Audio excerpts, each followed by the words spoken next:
नमस्कार दोस्तों, मैं दिव्यांश आप लोगों का स्वागत करता हूं आपके अपने परिवार द एग्जाम बडी में। उम्मीद करता हूं कि आप सभी लोग सकुशल होंगे और अपनी तैयारी अच्छे से कर रहे होंगे।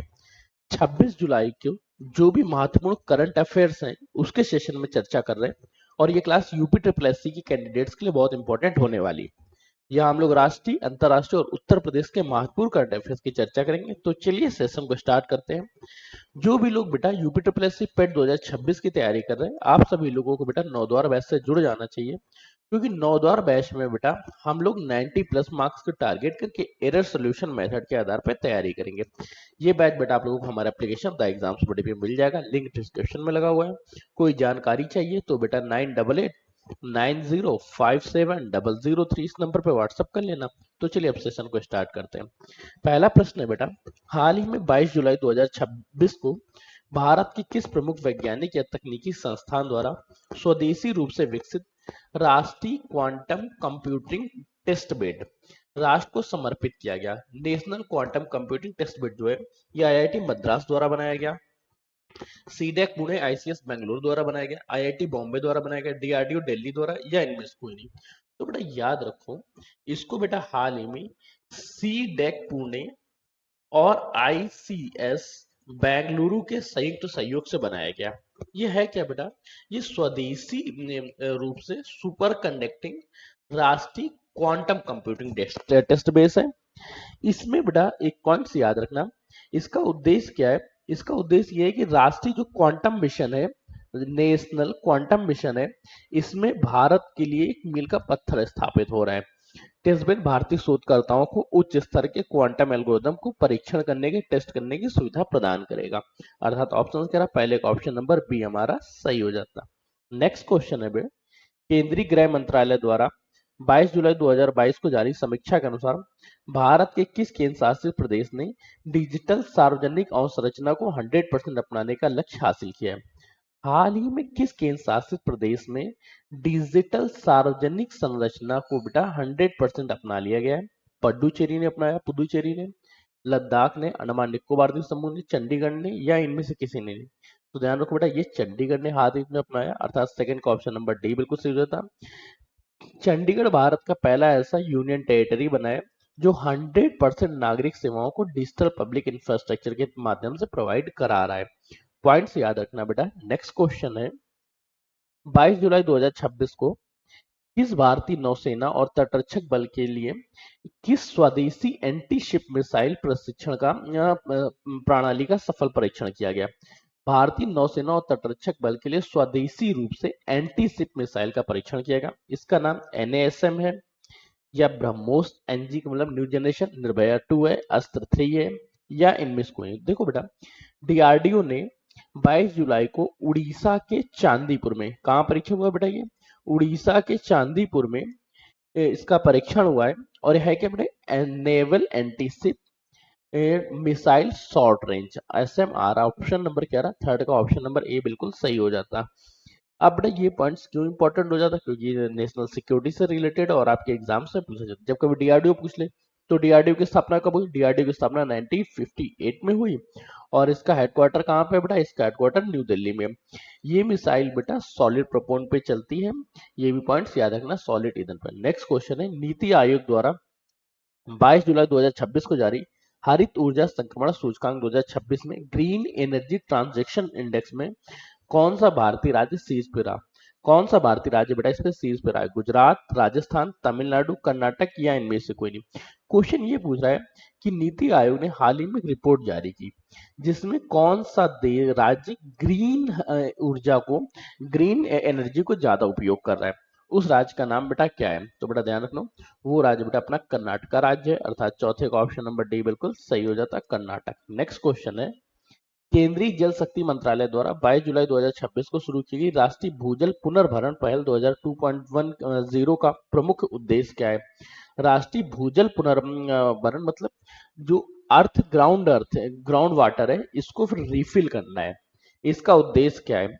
अति दोहित ब्लॉकों में भूजल स्तर को सुधार करना, सभी नदियों को आपस में जोड़ना, समुद्र के किनारे समुद्र के पानी को पीने योग्य बनाना, केवल पहाड़ी राज्यों में जल संचयन करना, या इनमें से कोई? देखो बेटा, जहां पे जल का दोहन बहुत ज्यादा हो चुका है, ओवर एक्सप्लॉइट हो चुका है, वहां पर दोबारा से भूजल को सुधारा जाए। अर्थात पांचवे का ऑप्शन नंबर क्या रहा, ए बिल्कुल सही हो जाता। नेक्स्ट क्वेश्चन है, 22 जुलाई 2026 को आरबीआई द्वारा जारी मौद्रिक नीति समीक्षा के अनुसार भारत के वित्तीय समावेशन सूचकांक में कितने प्रतिशत वार्षिक वृद्धि हुई है? 12.4%, 8.5%, 15.2%, 18% या इनमें से कोई नहीं। तो बेटा ध्यान रखो बेटा, आरबीआई की नीति के अनुसार जो एफआई इंडेक्स है इसमें 12.4% की वृद्धि हुई है, अर्थात 6 का ऑप्शन नंबर ए बिल्कुल सही हो जाता है। नेक्स्ट क्वेश्चन पूछ रहा है, राष्ट्रीय कृषि अनुसंधान परिषद आईसीएआर ने 22 जुलाई 2026 को सूखा और उच्च तापमान रोधी किस नई फसल प्रजाति का अनावरण किया है? पूसा जलवायु गेहूं 101, मक्का क्रांति 5 या पूसा सूखा रोधी धान सैन 2026, चना जलश्री या इनमें से कोई नहीं। जल्दी से बेटा बताओ, आईसीएआर ने कौन सी नई बेटा फसल उत्पादित की है जो कि बेटा सूखा एवं उच्च तापमान को भी सहन कर सकती है? तो ये बेटा फसल है पूसा सूखी धान शैन 2026, अर्थात सातवें का ऑप्शन नंबर सी बिल्कुल सही हो जाता। ये बेटा जो वीडियो का एग्जाम से एजीटी है वो लोग बेटा ध्यान रखना, आपके एग्जाम में पूछा जाएगा। नेक्स्ट क्वेश्चन है, केंद्रीय नागरिक उड्डयन मंत्रालय द्वारा 22 जुलाई 2026 को घोषित उड़ान 6.0 योजना का मुख्य ध्यान किस पे है? उड़ान जो उड़े देश का आम नागरिक है, इसकी बेटा 6.0 वर्जन लॉन्च कर दिया गया है। इसका उद्देश्य क्या है? अंतरराष्ट्रीय उड़ानों पर ध्यान देना, पूर्वोत्तर एवं पहाड़ी राज्यों में सी प्लेन एवं हेलीकॉप्टर कनेक्टिविटी, मेट्रो हवाई अड्डों का निजीकरण करना, केवल कार्गो उड़ान या इनमें से कोई नहीं। तो ध्यान रखो बेटा 6.0 का है पूर्वोत्तर एवं पहाड़ी राज्यों में सी प्लेन व हेलीकॉप्टर कनेक्टिविटी को बढ़ावा देना। अच्छा, उड़ान योजना कब चालू हुई थी? उड़ान योजना सन 2016 में स्टार्ट हुई थी, ये भी बेटा पॉइंट से याद रखना। इसका नारा क्या है? उड़े देश का आम नागरिक। नेक्स्ट क्वेश्चन है, 22 जुलाई 2026 को भारतीय सेना ने किस क्षेत्र में उच्च पर्वतीय एकीकृत युद्ध अभ्यास पर्वतीय प्रहार 2026 संपन्न किया? पर्वतीय प्रहार 2026 अरुणाचल प्रदेश में संपन्न हुआ, सिक्किम में हुआ, पूर्वी लद्दाख में, हिमाचल प्रदेश में या कहीं पर नहीं? तो ये बेटा हाल ही में संपन्न किया गया पूर्वी लद्दाख में, अर्थात नाइन्थ का ऑप्शन नंबर सी हमारा बिल्कुल सही हो जाता। नेक्स्ट क्वेश्चन है, प्रतिवर्ष 22 जुलाई को राष्ट्रीय ध्वज अंगीकरण दिवस मनाया जाता है। 22 जुलाई 1947 को संविधान सभा द्वारा अपनाए गए तिरंगे का मूल डिजाइन किसने तैयार किया था? अच्छा, ये जो बेटा झंडे का मूल डिजाइन था, ये पिंगली वेंकैया ने तैयार किया था, मैडम बीकाजी कामा ने तैयार किया, सरोजनी नायडू ने, रविन्द्रनाथ टैगोर ने या इनमें से किसी ने नहीं? तो याद बेटा 22 जुलाई 1947 को संविधान सभा ने राष्ट्रीय ध्वज को अंगीकृत किया था और इसके जो मूल रूप था उसको आंध्र प्रदेश के स्वतंत्रता सेनानी पिंगली वेंकैया जी ने बनाया था, अर्थात 10वें का ऑप्शन नंबर ए बिल्कुल जो है सही हो जाता। और इसको फहराया किसने था? इसको फहराया था मैडम बीकाजी कामा ने। मैडम बीकाजी कामा ने 1907 में स्टार गार्ड में सबसे पहले भारतीय झंडा फहराया था। और राष्ट्रगान किसने रचा? रविन्द्रनाथ टैगोर ने। ठीक है, ये भी पॉइंट्स याद रखना है। नेक्स्ट क्वेश्चन पूछ रहा है, 22 जुलाई 2026 को गठित राष्ट्रीय खेल पुरस्कार सुधार समिति का अध्यक्ष किसे बनाया गया था? राष्ट्रीय खेल सुधार समिति का अध्यक्ष न्यायमूर्ति एके सिकरी हैं या यूयू ललित हैं, अभिनव बिंद्रा हैं, पीटी उषा है या इनमें से कोई नहीं? तो बेटा याद रखना, न्यायमूर्ति एके सिकरी हैं जो कि राष्ट्रीय खेल सुधार समिति के अध्यक्ष बनाए गए, अर्थात 11वें का ऑप्शन नंबर ए बिल्कुल सही हो जाता है। नेक्स्ट क्वेश्चन है, केंद्रीय पर्यावरण मंत्रालय ने 22 जुलाई 2026 को भारत के 86वां रामसर स्थल के रूप में किसे नामित करने का प्रस्ताव अंतिम चरण में पहुंचाया है?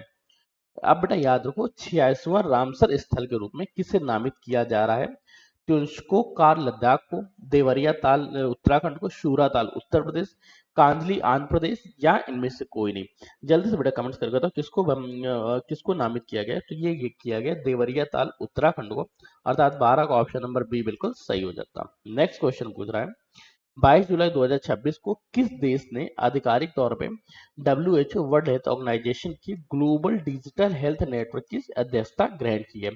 WHO की बेटा अध्यक्षता किसने ग्रहण की? भारत ने, फ्रांस ने, जापान ने, ब्राजील ने या इनमें से किसी ने नहीं?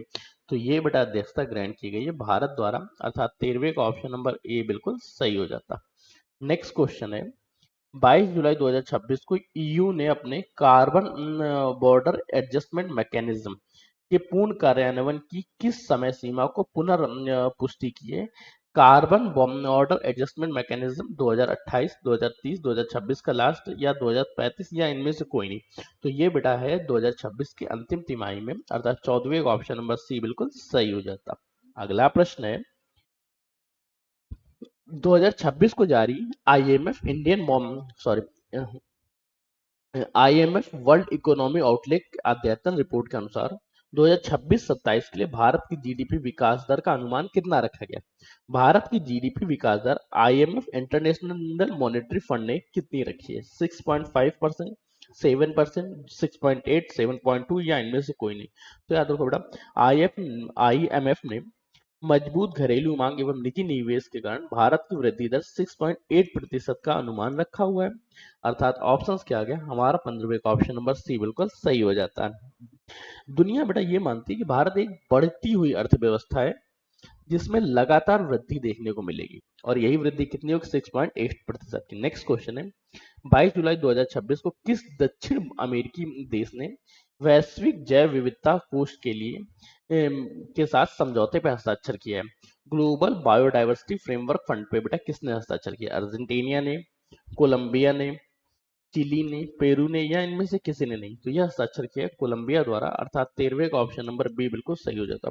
कोलंबिया ने अपने अमेजन वर्षा वनों के क्षेत्रों के संरक्षण एवं जैव विविधता बहाली के इस संयुक्त राष्ट्र समर्पित कोष में वित्तीय सहायता देने के लिए समझौता किया है। अर्थात ऑप्शन क्या रहा? 16वें का ऑप्शन नंबर बी हमारा सही हो गया। अगला प्रश्न है एशियाई विकास बैंक एडीबी ने 22 जुलाई 2026 को किस देश को जलवायु आपदा प्रबंधन एवं बाढ़ सुरक्षा के लिए 300 मिलियन के ऋण समझौते पर हस्ताक्षर किया? 300 मिलियन डॉलर का ऋण समझौता बेटा एडीबी ने जलवायु आपदा के लिए किसको प्रदान किया है? बांग्लादेश को, नेपाल को, श्रीलंका को, भूटान को, इनमें से किसी को नहीं? तो ध्यान रखो बेटा एडीबी एशियन डेवलपमेंट बैंक ने बांग्लादेश के तटीय जिलों में बाढ़ नियंत्रण के लिए एक चक्रवात आश्रय एवं आधुनिकीकरण निर्माण के लिए एक 300 मिलियन डॉलर का ऋण समझौता हस्ताक्षर किया था। 17वें का ऑप्शन नंबर ए बिल्कुल सही हो गया। नेक्स्ट प्रश्न है आईएसएस इंटरनेशनल स्पेस स्टेशन पर संपन्न हुए स्पेस एग्री 2026 का प्रमुख उद्देश्य क्या है?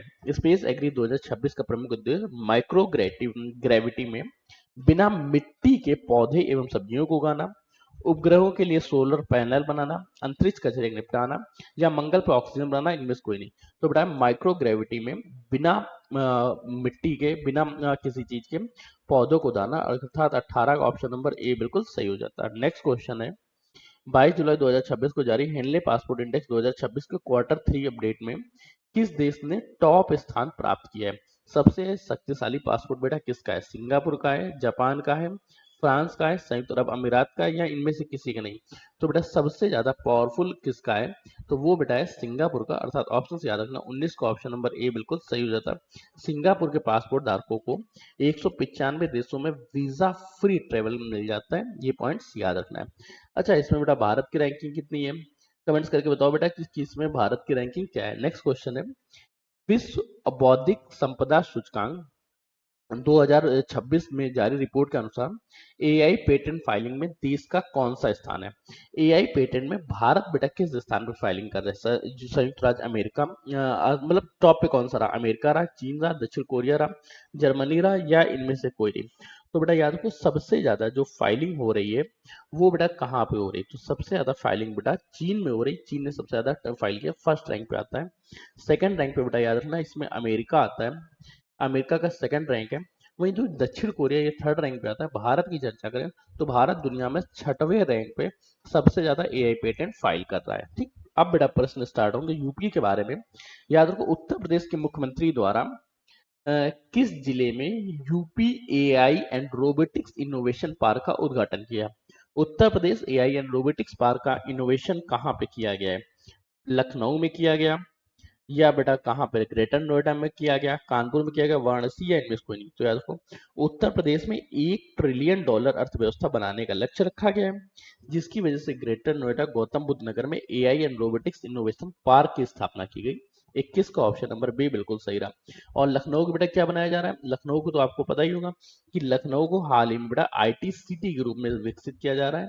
नेक्स्ट क्वेश्चन पूछ रहा है, उत्तर प्रदेश सरकार द्वारा 22 जुलाई 2026 को अनुमानित मुवा एम मुख्यमंत्री युवा 2.3 जो अभियान के तहत युवाओं को बिना ब्याज के कितने रुपए तक प्रदान किए जा रहे हैं? 3 लाख रुपए प्रदान किए जा रहे हैं, 5 लाख, 10 लाख, 7.5 लाख या इनमें से कोई नहीं? याद रखो बेटा, उत्तर प्रदेश के मुआ 2 योजना के तहत जिसे स्वरोजगार स्थापित करने के लिए युवाओं को 5 लाख तक का ऋण 0% इंटरेस्ट पर प्रदान किया जा रहा है।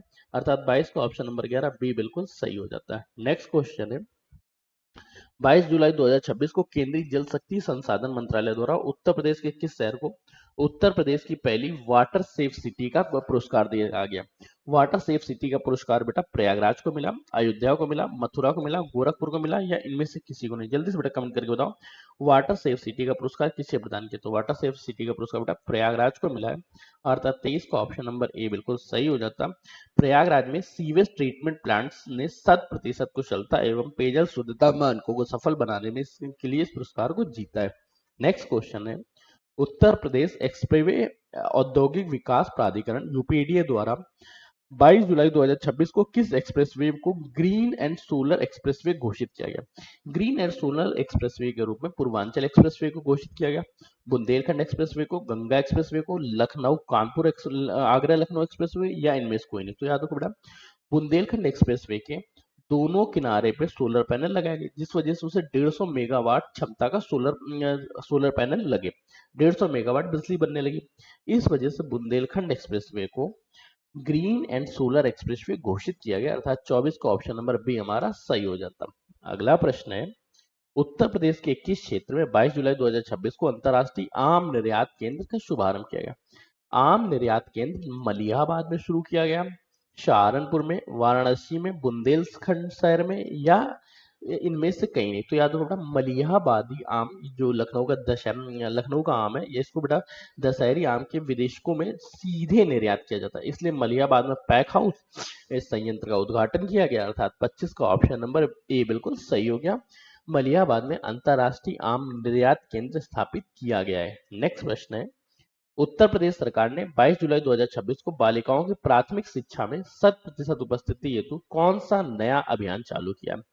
स्कूल चलो 3.0 अभियान, बालिका शिक्षा समृद्धि, बेटियां पढ़ेंगी बढ़ेंगे कदम, कन्या विद्याधन नया संस्करण क्या स्थापित किया गया ताकि बेटा बालिकाओं की प्राथमिक शिक्षा को 100% उपस्थिति के साथ जारी किया जा सके? तो इस बेटा स्कीम का नाम है पढ़ेंगी बेटियां बढ़ेंगे कदम।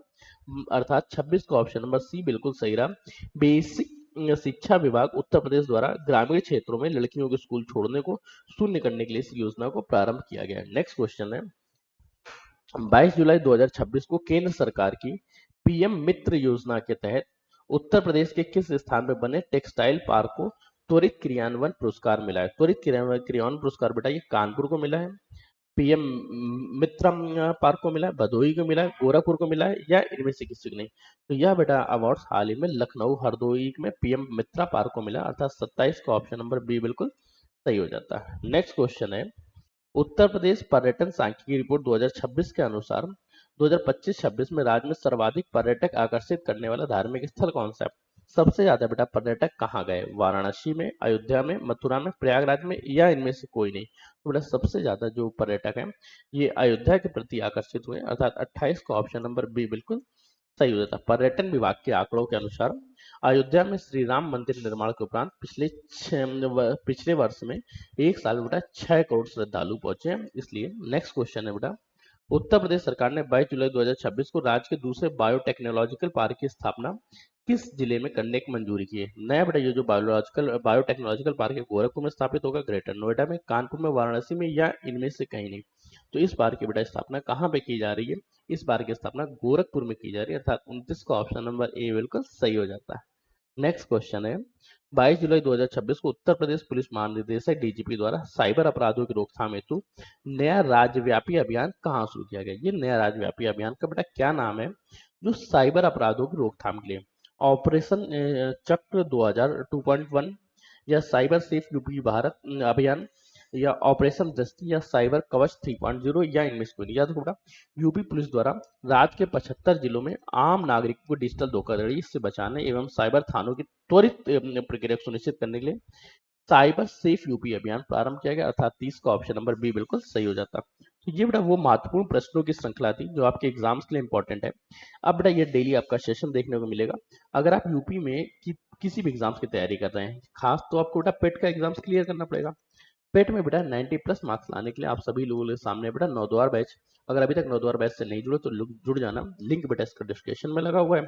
साथ साथ अन्य जानकारियों के लिए आप हमारे नंबर 9889057003 इस नंबर पे आप कांटेक्ट कर सकते हैं। साथ बेटा एक पॉइंट्स और याद रखना, इस बैच में बेटा केवल क्लासेस नहीं बल्कि इसमें 60+30 का रूल अपनाया जाएगा। 60 दिन आपकी डिटेल क्लास होगी, 30 दिन में बेटा आपका एरर सोल्यूशन मेथड पे क्लास होगी। तो चलिए सेशन को यहीं रख रहे हैं, तब तक कीप स्टडी कीप स्माइलिंग, पढ़ते रहिए मुस्कुराते रहिए। पढ़ाई मुस्कुराते एक साथ अच्छी लगती है, अकेले में दोनों अधूरे। तब तक के लिए धन्यवाद दोस्तों।